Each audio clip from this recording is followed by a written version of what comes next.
Hello everyone, welcome back to my channel. ഇന്നത്തെ ഇതൊരു weekend വ്ലോഗാണ്. ഞാൻ കുറേയായി ഈ വ്ലോഗ്സൊക്കെ അപ്ലോഡ് ചെയ്തിട്ട് കുറേ ഹെൽത്ത് ഇഷ്യൂസും കാര്യങ്ങളൊക്കെ ആയിട്ട് ഷൂട്ട് ചെയ്ത് വെച്ചൊന്നും ഞാൻ അപ്ലോഡ് ചെയ്തിട്ടുണ്ടായിരുന്നില്ല. ഇന്നത്തേതൊക്കെ ഞാൻ കുറച്ച് മുന്നേ ഷൂട്ട് ചെയ്ത ഒരു വീഡിയോ ആണ്. ഇവിടെ ചൂടൊക്കെ തുടങ്ങുന്നതിന് മുന്നേ ആയിട്ട് നമ്മൾ റാസൽ ഖൈമയിൽ ക്യാമ്പിങ്ങിന് പോയിട്ടുണ്ടായിരുന്നു.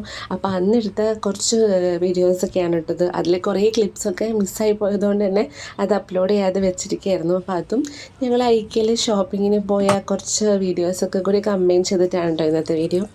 അപ്പോൾ പോകുന്ന ദിവസം രാവിലെ ഞാൻ കൊണ്ടുപോകാനായിട്ട് ചോക്ലേറ്റ് കേക്ക് ഉണ്ടാക്കുകയാണ് കേട്ടോ. ഇത് ഞാൻ ചോക്ലേറ്റ് കേക്കിൻ്റെ റെസിപ്പി മുന്നേ ഷെയർ ചെയ്തിട്ടുണ്ട്. വളരെ ഈസി ആയിട്ട് എഗ്ഗൊന്നും ഇല്ലാതെ പെട്ടെന്ന് ഉണ്ടാക്കിയെടുക്കാൻ പറ്റുന്ന ഒരു റെസിപ്പിയാണ്. ഞാൻ പിന്നെ അത് പുഡിങ് സെറ്റ് ചെയ്ത് കൊണ്ടുപോകുന്ന പോലെ പുഡിങ് ട്രേയിലാണ് കേട്ടോ സെറ്റ് ചെയ്തിട്ട് കൊണ്ടുപോകുന്നത്. അതുപോലെ തന്നെ ഞാനിവിടെ ക്രീം റെഡിയാക്കാനായിട്ട് ചോക്ലേറ്റ് ഒന്നും യൂസ് ചെയ്തിട്ടില്ല.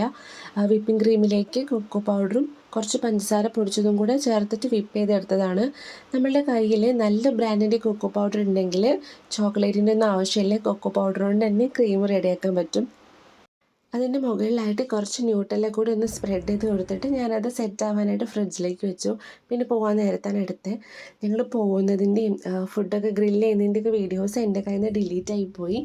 ഇത് ഞങ്ങൾ ഭക്ഷണമൊക്കെ കഴിച്ച് കഴിഞ്ഞിട്ട് ഒന്ന് ചൂട് കൊള്ളാനായിട്ട് ഇരുന്നതാണ്. നല്ല കാറ്റും തണുപ്പുമായിരുന്നു. നല്ല തണുപ്പായപ്പോൾ ഞങ്ങൾ ടെൻറ്റിൻ്റെ അകത്തേക്ക് ഇരുന്നു. അന്ന് രാത്രി സത്യം പറഞ്ഞാൽ ഉറങ്ങിയിട്ടേ ഇല്ല. ഫുള്ള് സംസാരിച്ചിരുന്നു. മോർണിംഗിൽ സൺറൈസ് കാണാൻ വേണ്ടിയിട്ടിരുന്നതാണ്. പക്ഷെ ഞങ്ങൾ ടെൻ്റ് അടിച്ച ഭാഗത്തുനിന്ന് കറക്റ്റായിട്ട് കാണാൻ പറ്റിയില്ല.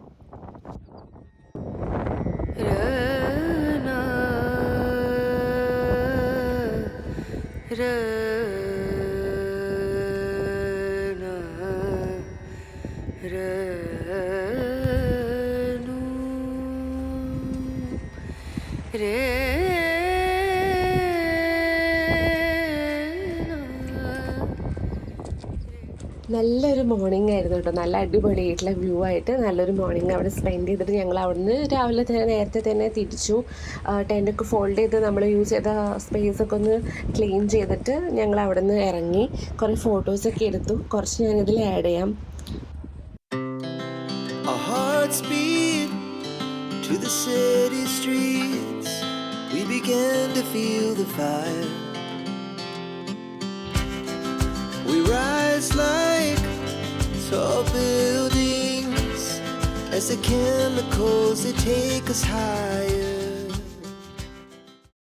അവിടെ നിന്ന് റൂമിൽ തിരിച്ചെത്തി ഫുഡൊക്കെ കഴിച്ചിട്ട് ഒരു ഉറക്കമൊക്കെ പാസ്സാക്കിയിട്ട് വൈകുന്നേരമായപ്പോൾ ഞങ്ങൾ ദുബായ് ഫെസ്റ്റിവൽ സിറ്റി മോളിലേക്കാണ് പോയത്. അവിടെ ഐക്യയിലൊന്ന് പോകാനുണ്ടായിരുന്നു.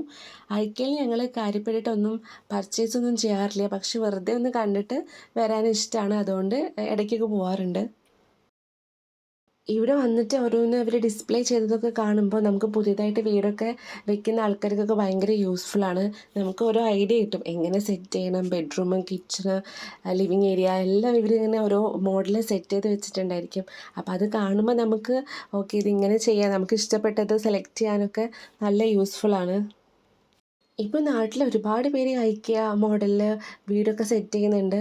അതായത് ഇംഗ്ലീഷ് ടൈപ്പ് കിച്ചണൊക്കെ കൊടുത്തിട്ട് ഞാൻ കാണാറുള്ളൊരു ചാനലുണ്ടായിരുന്നു മൈ ഇംഗ്ലീഷ് കിച്ചൺ. അവരുടെ കിച്ചണൊക്കെ നല്ല രസമാണ് കാണാൻ. അവരൊക്കെ ഇവിടെ തന്നെയാണ് പർച്ചേസൊക്കെ ചെയ്തിട്ടുള്ളത്. എല്ലാത്തിനും പ്രൈസ് ടാഗൊക്കെ അതിൽ തന്നെ കൊടുത്തിട്ടുണ്ട്. ചിലതൊക്കെ കാണുമ്പോൾ ഒത്തിരി എക്സ്പെൻസീവ് അല്ലേന്ന് തോന്നും. പിന്നെ അത്യാവശ്യം ക്വാളിറ്റിയുള്ള സാധനങ്ങൾ തന്നെയാണ് ഐക്യയുടെയൊക്കെ. ഞാനിതുവരെ ഫർണിച്ചറൊന്നും വാങ്ങാത്തത് കൊണ്ട് എനിക്ക് കൂടുതലായിട്ട് അതിനെക്കുറിച്ചിട്ടൊന്നും അറിയില്ല. ഞങ്ങൾ എല്ലാ തവണ വീടും എല്ലാം ഒന്ന് നോക്കും, കാണും, എന്തെങ്കിലും പുതുതായിട്ടൊക്കെ അവർ ഡിസ്പ്ലേയിൽ വെച്ചിട്ടുണ്ടോ എന്ന് നോക്കും. അതൊക്കെയാണ് സാധാരണ ചെയ്യാറ്. കാരണം ഞങ്ങളുടേത് സ്റ്റുഡിയോ ഫ്ലാറ്റ് ആയതുകൊണ്ട് തന്നെ പ്രത്യേകിച്ച് കൂടുതലായിട്ട് ഞങ്ങൾ അവിടെ ഒന്നും വാങ്ങിക്കാൻ സ്ഥലമില്ലാത്തതുകൊണ്ട് അധികം ഒന്നും വാങ്ങിയിട്ടില്ല. ഇതെനിക്കിഷ്ടമായിട്ടായിരുന്നു കണ്ടപ്പോൾ. പക്ഷേ അത്യാവശ്യം എക്സ്പെൻസീവ് ആണ്.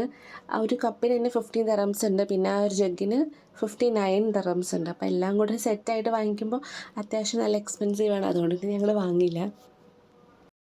ഇൻസ്റ്റയിലൊക്കെ കുക്കിംഗ് വീഡിയോസ് കാണുമ്പോൾ അതിലെപ്പോഴും കാണുന്നതാണ് ഈ വുഡൻ ബൗൾസ്. അത് അത്യാവശ്യം റേറ്റ് ഉണ്ട്. ചെറുതിന് 29 ദിർഹംസും വലുതിന് 59 ദിർഹംസും ഉണ്ട് കേട്ടോ. നല്ല ഭംഗിയുണ്ടായിരുന്നു കാണാനായിട്ട്. ഇവിടെ വരെ പല മോഡലിൽ കിച്ചൺ സെറ്റ് ചെയ്ത് വെച്ചിട്ടുണ്ട്. നേരത്തെ കണ്ടിട്ടുള്ള ഇംഗ്ലീഷ് ടൈപ്പ് കിച്ചൺ അല്ലാതെ വേറെ പല മോഡലുകളിലും കിച്ചൺ ഇവിടെ സെറ്റ് ചെയ്ത് വെച്ചിട്ടുള്ളത് കാണാം. അതുപോലെ തന്നെ ഫ്രിഡ്ജൊക്കെ ഇൻബിൽഡ് ആയിട്ട് വരുന്ന രീതിയിലുള്ള ഒരു കിച്ചണാണ് ഇത്. അതുപോലെ തന്നെ ഇവരിവിടെ പല കളർ തീമിൽ കിച്ചൺ സെറ്റ് ചെയ്തിട്ടുണ്ട്. കംപ്ലീറ്റ് വൈറ്റ് ആയിട്ടുള്ള കിച്ചൺ ഉണ്ട്, മറ്റ് ലൈറ്റ് ഷെയ്ഡ്സ് യൂസ് ചെയ്തിട്ടുണ്ട്, ഡാർക്കർ ഷെയ്ഡ്സ് വെച്ചിട്ട് കിച്ചൺ ചെയ്തിട്ടുണ്ട്.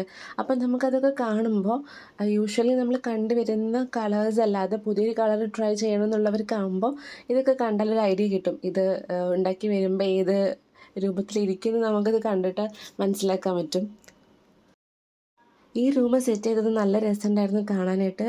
ഫുള്ളൊരു ലൈറ്റ് കളർ തീമിലായിരുന്നു അവർ സെറ്റ് ചെയ്തിട്ടുണ്ടായിരുന്നത്. ഇതേ മോഡലിൽ ഇപ്പോൾ കട്ടിലൊക്കെ നാട്ടിൽ ഒരുപാട് പേര് ചെയ്യിക്കുന്നുണ്ട്. ഈ ബൗളൊക്കെ 4 ദറംസിനായിരുന്നു. ഇതിൻ്റെ ചെറിയ സൈസിന് 2 ദറംസ് ആയിരുന്നു. അപ്പം ഞങ്ങളത് വാങ്ങിയിട്ടുണ്ടായിരുന്നു. അതുപോലെ തന്നെ ഈ ബ്ലെൻഡറിന് 5 ദറംസ് ആയിരുന്നു. ഞാൻ അത് ഒരെണ്ണം എടുത്തു. ഇത് കുറേ വീഡിയോസിലൊക്കെ കണ്ടിട്ടുള്ള ബ്രെഡും പിന്നെ അങ്ങനത്തെ സാധനങ്ങളൊക്കെ വെക്കാൻ പറ്റിയിട്ടുള്ള ഇതാണ്. അതിന് 45 ദറംസ് ആയിരുന്നു. പിന്നെ അവിടെ ഒരുപാട് ടൈപ്പിലുള്ള സ്റ്റോറേജ് ബോക്സസും കണ്ടെയ്നേഴ്സൊക്കെ ഉണ്ടായിരുന്നു കേട്ടോ. സെറ്റായിട്ടൊക്കെ എടുക്കുന്നവർക്കൊക്കെ എടുക്കാം. 15, 18 അങ്ങനത്തെ ഒരു റേഞ്ചിലായിരുന്നു അന്നത്തെ അതിൻ്റെ പ്രൈസ് അവിടെ. പ്ലാസ്റ്റിക്കിൽ മാത്രമല്ല ഗ്ലാസിൻ്റെ ജാർസ് ഉണ്ടായിരുന്നു, അതുപോലെ തന്നെ സെറാമിക്കിൽ വരുന്നുണ്ടായിരുന്നു. ഈ ബ്ലാക്കൊക്കെ നല്ല രസമുണ്ടായിരുന്നു കാണാനായിട്ട്. ഒരുപാട് ടൈപ്പിലുള്ള ട്രേ ഉണ്ടായിരുന്നു. എനിക്കൊരു വുഡൻ ട്രേ നോക്കാനായിട്ട് പോയതാണ്. ഈ കാണുന്നതിനൊക്കെ 45 ദറംസ് ആയിരുന്നു. വുഡൻ ട്രേക്കും അത്യാവശ്യം റേറ്റ് ഉണ്ടായിരുന്നു. പക്ഷേ ഇവിടുന്ന് വാങ്ങിയിട്ടില്ല. പുറത്ത് പിന്നെ 1 to 10 ദറത്തിൻ്റെ ഷോപ്പിൽ നിന്നാണ് വാങ്ങിയത്. അവിടെ എനിക്ക് ആവശ്യമുണ്ടായിരുന്നൊരു കാര്യത്തിന് ഇത്രയും എക്സ്പെൻസീവ് ആയിട്ടുള്ളത് വേണ്ട തോന്നി. അതുകൊണ്ട് അവിടെ എനിക്ക് 10 ദറംസിന് കിട്ടി. അപ്പോൾ അത് ആയിരുന്നു ഞാൻ വാങ്ങിയത്. ക്വാളിറ്റിയിലും ഡിഫറൻസസ് ഉണ്ടായിരിക്കും. നമ്മളിപ്പോൾ പുറത്തുനിന്ന് വാങ്ങുന്ന 1 to 10 ദറത്തിൽ നിന്ന് വാങ്ങുന്നതിനേക്കാൾ ഒന്നും കൂടി ക്വാളിറ്റിയിൽ ചിലപ്പോൾ ഇവിടുത്തെ നന്നായിരിക്കും. ഈ ട്രേക്ക് നല്ല ഭംഗിയുണ്ടായിരുന്നു. പക്ഷേ 55 ദറംസ് ആയിരുന്നു കേട്ടോ. വുഡൻ ട്രേ ആണ്. ഒരുപാട് സെൻറ്റഡ് ക്യാൻഡിൽസിൻ്റെ കളക്ഷൻ ഉണ്ടായിരുന്നു. നല്ല ഓഫറും ഉണ്ടായിരുന്നു ഞങ്ങൾ പോയ സമയത്ത്. കുറേയൊക്കെ ആ കാണിച്ച ചെറുതിനൊക്കെ 4 ദറംസ് 7 ദറംസ് ആ റേഞ്ചിലൊക്കെ ആയിരുന്നു കൂടുതലുണ്ടായിരുന്നത്. നല്ല സ്മെല്ലുണ്ടായിരുന്നു. ഒരു പിങ്ക് കളറിലുള്ളത് ഉണ്ടായിരുന്നു. അതിന് ഞങ്ങളെടുത്ത് നല്ല സ്മെല്ലായിരുന്നു അതിന്. ഈ കാണുന്ന കാൻഡിൽസിനൊക്കെ 7 ദറംസ് ആയിരുന്നു. ഇവിടെ വന്നു കഴിഞ്ഞാൽ നമ്മൾ പ്രത്യേകിച്ചൊന്നും വാങ്ങിയിട്ടില്ലെങ്കിൽ പോലും എല്ലാം ഒന്ന് നടന്ന് കണ്ട് വരുമ്പോഴേക്കും ഒരുപാട് സമയം ഇതിൻ്റെ ഉള്ളിൽ തന്നെ ആവും. പിന്നെ ഒരുപാട് ഫ്ലവേഴ്സ് ഉണ്ടായിരുന്നു. 7 ദറംസ് 11 ദറംസ് ഒക്കെ ആയിരുന്നു ഓരോന്നിൻ്റെയും പ്രൈസ്. നല്ല ഭംഗിയുള്ള ഫ്ലവേഴ്സ് ഉണ്ടായിരുന്നു. ഇതെല്ലാം കണ്ടിട്ട് എല്ലാം കൂടെ വാങ്ങിക്കണമെന്നുണ്ടായിരുന്നു. പക്ഷേ ഞങ്ങൾ ഇതൊന്നും വാങ്ങിയിട്ടില്ല. ഈ കാണുന്നതിനൊക്കെ 12 ദറംസ് ആയിരുന്നു. കാരണം അത് ഒരു പോട്ടും കൂടെ വരുന്ന ടൈപ്പാണ്. അത് കഴിഞ്ഞിട്ട് നമുക്ക് കുറച്ച് ടവൽസ് വാങ്ങിക്കാനുണ്ടായിരുന്നു. അപ്പോൾ ആ സെക്ഷനിലേക്ക് പോയി. അതിൻ്റെയൊക്കെ പ്രൈസൊന്നും അങ്ങനെ ഒക്കെ റീസണബിൾ ആണ്. അങ്ങനെ ഓവർ പ്രൈസ്ഡ് ആയിട്ടൊന്നുമല്ല. 7 ദറംസ് 9 ദറംസ് 12 ദറംസ് ആ ഒരു റേഞ്ചിലായിരുന്നു. ഞാൻ ഒരു സെറ്റ് വാങ്ങി. നെക്സ്റ്റ് കാണിക്കുന്നത് ഈ ഗ്രേ കളറാണ് ഞാനെടുത്തത്. അതിന് 12 ദറംസ് ആയിരുന്നു 4 എണ്ണം വരുന്നതിന്. മാറ്റൊക്കെ ഒരുപാട് കളക്ഷൻസ് ഉണ്ടായിരുന്നു. നല്ല കളറുമായിരുന്നു. അത്യാവശ്യം നല്ല ക്വാളിറ്റി ആയിരുന്നു. 35 ദറംസ് ആയിരുന്നു. ഞങ്ങളത് എടുത്തില്ല. ഇത്രയൊക്കെ ആയപ്പോൾ തന്നെ അത്യാവശ്യം നല്ല ലേറ്റ് ആയിട്ടുണ്ടായിരുന്നു. ഞങ്ങളെല്ലാം എടുത്ത സാധനങ്ങളൊക്കെ ബില്ല് ചെയ്തിട്ട് അവിടെ നിന്ന് ഇറങ്ങി. അപ്പോൾ ഇന്നത്തെ വ്ലോഗ് ഇത്രയേ ഉള്ളൂ. അപ്പോൾ നിങ്ങൾക്ക് ഇഷ്ടപ്പെട്ടാൽ ലൈക്ക് ചെയ്യാനും കമൻറ്റ് ചെയ്യാനും മറക്കരുത്. ഇനി നെക്സ്റ്റ് വീഡിയോയിൽ കാണാം. Thank you for watching.